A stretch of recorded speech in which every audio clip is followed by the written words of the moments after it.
What's going on, guys? This is Ryan with the RK Outpost, and I would imagine the people at Netflix are not having a very good weekend because what happened on Friday is one of the worst things we have seen for Netflix in nearly a decade, with a 20% drop in their stock price, losing billions and billions of dollars overnight. You can see this headline, Netflix disaster. Shares plummet nearly 20% as new subscriptions fall short. And when I'm talking about billions of dollars, we estimated when I first made the video, when we saw that drop off after market, they were estimating about 45 billion. Well, it was even worse. Netflix lost $50 billion in value overnight. Wall Street is freaking out about the streaming giant's growth prospects.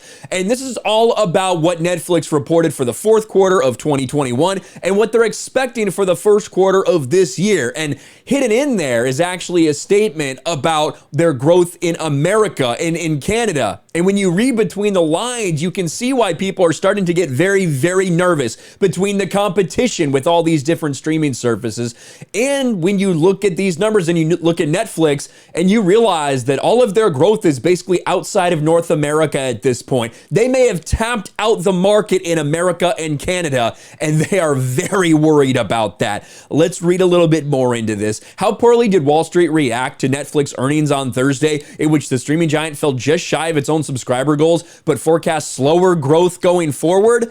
Well, Netflix market cap lost $50 billion virtually overnight. Netflix on Thursday said it nearly reached its self-ascribed goal of 222 million subscribers by the end of 21, but nearly doesn't cut it, who panicked so hard the Netflix stock price lost more than $100 in value overnight. And we can go and we can check it out. Let's go to the 5-day, shall we? Let's look at this drop-off.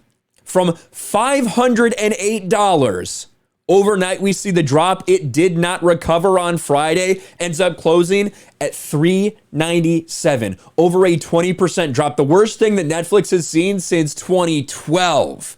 This is very rough, and it can be blamed on a multitude of things, which we'll get into, between the competition, between what they're putting out there and the way that they're putting it out there. But let's continue on. For Netflix, it was the worst 24-hour period on the stock market since July 2012, as its stock price plummeted 21.8%. Most of the drop came in after hours trading, which I covered when it happened. It was pretty crazy what was going on. Netflix stock price lost more than $100 overnight, like we talked about. Let's go here because there's some very, very interesting things when we look at the article. Adding salt to the wound, Netflix said it expects 2.5 million net additions for the first quarter, far below the market forecast of 6.9 million. Also down 4 million from the year ago quarter. So this is really the problem. Netflix comes out and they give a number that's about a third of what Wall Street expected them to say. So internally, they realize that, wow, it's really stalled out. The growth for our service has completely halted. While retention and engagements remain healthy, acquisition growth has not yet reaccelerated to pre-COVID levels, Netflix said in a letter to shareholders. We think this may be due to several factors, including the ongoing COVID overhang and macroeconomic hardship in several parts of the world, like Latin America. In what now seems like an anticipatory move, which is exactly what I said when this happened, Netflix announced last week price hikes for all domestic subscribers, with its premium plan rising from $17.99 to $19.99, basic plan from $1 or going up $1 to $9.99, while the standard plan goes from $13.99 to $15.49. Netflix is facing growing competition from HBO Max and Disney Plus, as the legacy Hollywood studios are aggressively looking to lure customers with their larger libraries of titles and growing offerings of original content. Last year, remember this, during the Cuties fiasco, Netflix experienced a stunning loss of domestic subscribers, shedding nearly 500,000 during the second quarter. And I don't think that's something they've seen in likely the past decade, is actually to lose subscribers in America for a point in time. Do people cancel? Of course, people cancel all the time for a variety of reasons, whether it's a controversy, whether it's money, whatever. But The whole quarter, you actually lost subscribers. You lost domestic subscribers. That is insane. Now, it may have continued to grow overseas and all that stuff, but that had to be a panic for them. And that's why we saw them hide cuties. We saw that. Even though they didn't respond to the controversy by taking it off the platform, internal leaks have found out all these emails and all these plans that Netflix actually hid it. They made it nearly impossible for people to search it and find it because they didn't want any more of the backlash, which I find very, very interesting. But when you look at Netflix, they have been the dominant force for so long, but now this growth is stalling out. And of course, it's due to competition. The reason that so many people like streaming, the reason so many people subscribe to Netflix in the first place was to cut the cord from cable because it was just so damn expensive.